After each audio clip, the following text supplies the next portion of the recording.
Oh, I'm gonna stop the dishwasher. I think it matters.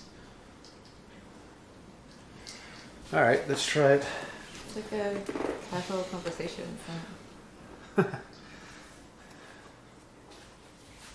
Oh, so we are recording, just to let you know.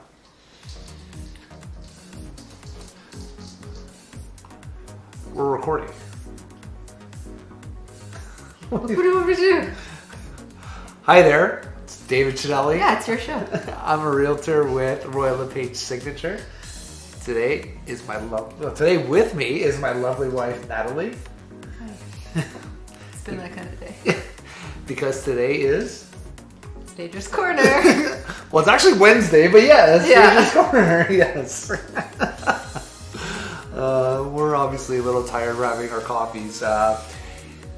Just to let you know, it's been pretty crazy the last little bit, the last 2 months, I guess, at the beginning of this year. It's been on fire, and it just seems like every week we're getting a little more and more crazy out there.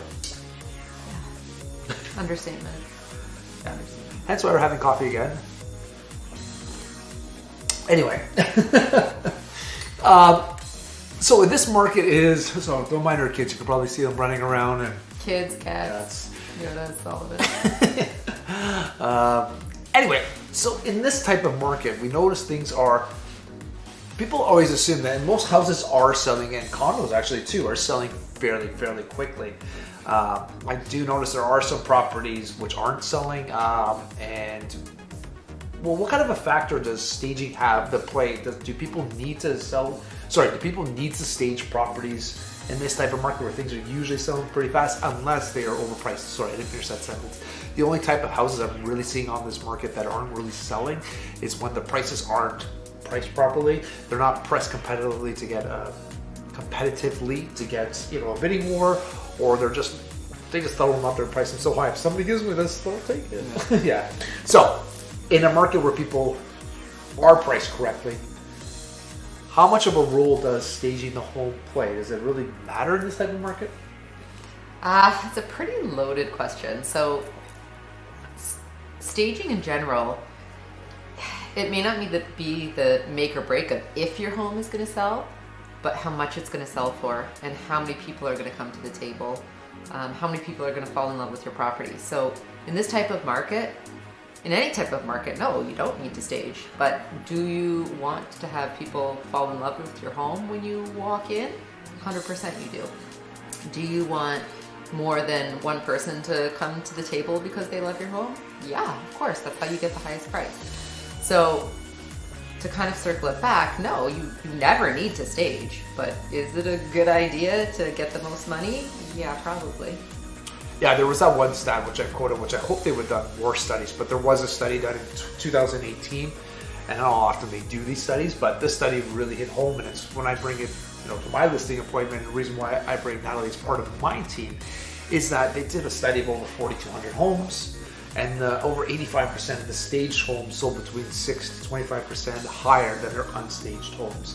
So you can see the value of staging, and also I'm surprised that in that stat, they don't spell it out there, but they also sell quicker. So, it is one of the little things we're noticing that, top end agents are, and I do it all the time for my properties too. I bring it through the properties, want to make sure that they're staged, that they look great, and that the flow is accurate. Mm-hmm. Can we touch a little bit on virtual staging? Can we talk about that a little bit? My theory on virtual staging, I think it's the same as yours. I think we're both on Yeah. the same page. Yeah, So, sure, you can touch on it. We've had a number of people ask us this lately, and I'll just kind of give you our opinion on virtual staging. So it's very easy to fall in love with a photograph. Not everybody knows what you mean by virtual staging. Okay. So there are people over there. So if you look at some listings, you might see virtual staging is exactly what it is. Sometimes they'll show a before picture without anything in there, and then they'll do a virtual staging, which is they'll put furniture inside the picture, which looks... It's a rendering. It's is what it is. It looks great, So it looks fantastic. It's kind of what you would see when you're buying a new construction condo or something.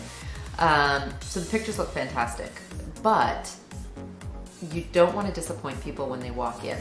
So many times, you know, if somebody's not really a savvy home buyer, if they haven't been through it a bit, they don't realize that it's actually virtually staged. And then they walk into a property and it's really deflating. So that's not the first impression that we like to give when people walk through, you know, any of the properties that we list or stage. We want to make sure that, you know, it's even better when you walk in. You never want people to be disappointed. The other thing that kind of throws me off about virtual staging is that you can't tell the size and the scale. Like I can put something in it, I can put whatever I want in a room, but is that actually gonna fit? Like what size is that virtual bed that you put in there? I don't know. And then when I walk into an empty place, I still can't tell what size bed that's going to be. So anyway, that's my 2 cents on you know, if we need to stage in this market and virtual staging as well. Yeah, I'm just, for those 2 reasons I've said all the time too, and people are like, well, or they've asked me before, well, you know, like, why don't you virtually stage? You don't have to. I'm like, well, first off, when it comes to a house and it comes to listings, we've said this before, the reason why Natalie and I will stage a lot of my listings together, we try to create a story for the listing. We want to tell the story. The story shouldn't be that it looks good on pictures, but not in real life. Yeah. So when you walk into a listing, it should look good. It should smell good. It should be clean. Those are kind of things. You should just really feel good when you walk in the place and see your family there.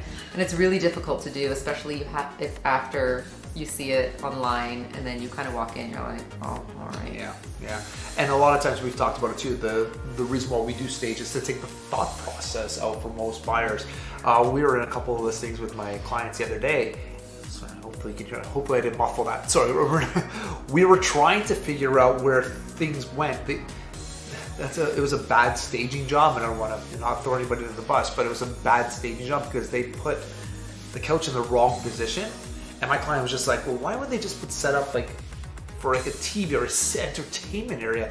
Like no one really said the couch was up against the wall and it was facing looking towards the kitchen, which nobody would ever do. Mm-hmm. Like he's like, well, why don't they just set? And I know a lot of times, even if you don't have a TV, you put up a picture there too. No, but you create a story of how you're going to live in the house. Exactly. And that's part of the story. When we walked into this, it was just confusing. We didn't know where to sit. We didn't know, even though it was quote unquote staged, there was no flow. We were like, it wasn't very practical. So the story to us, it means is like, yeah, someone probably would never live in here. So that's not the story you want to tell somebody, even when they do staging. So there's 2 things. One, virtual staging. I don't like when you go in to see the property, that you don't get to see the size, you don't get the feel of it. And the second thing, staging, if it's not done accurately, it can portray the wrong story. And is that a wrap? That's a really long one. It was a really long one today, guys. We're sorry. It was supposed to be a couple minutes. It was supposed to be a simple question, you know, but it turned into something a little bit bigger. Anyways, did I say anyways? I put an S at the end of my anyway. Anyway, no S. If you want any more topics for us to discuss, you can always reach out to me at David V Cinelli _ Realtor. You can follow me on anywhere, any of my other social media outlets as well, Facebook outlets. God, I can't talk today. Anyway, just follow me on Instagram or Facebook or LinkedIn. For Natalie, how do they get in touch with you? You can have a look at us at our portfolio and contact us over at Instagram at spaces.collective. Thanks again, guys. Bye.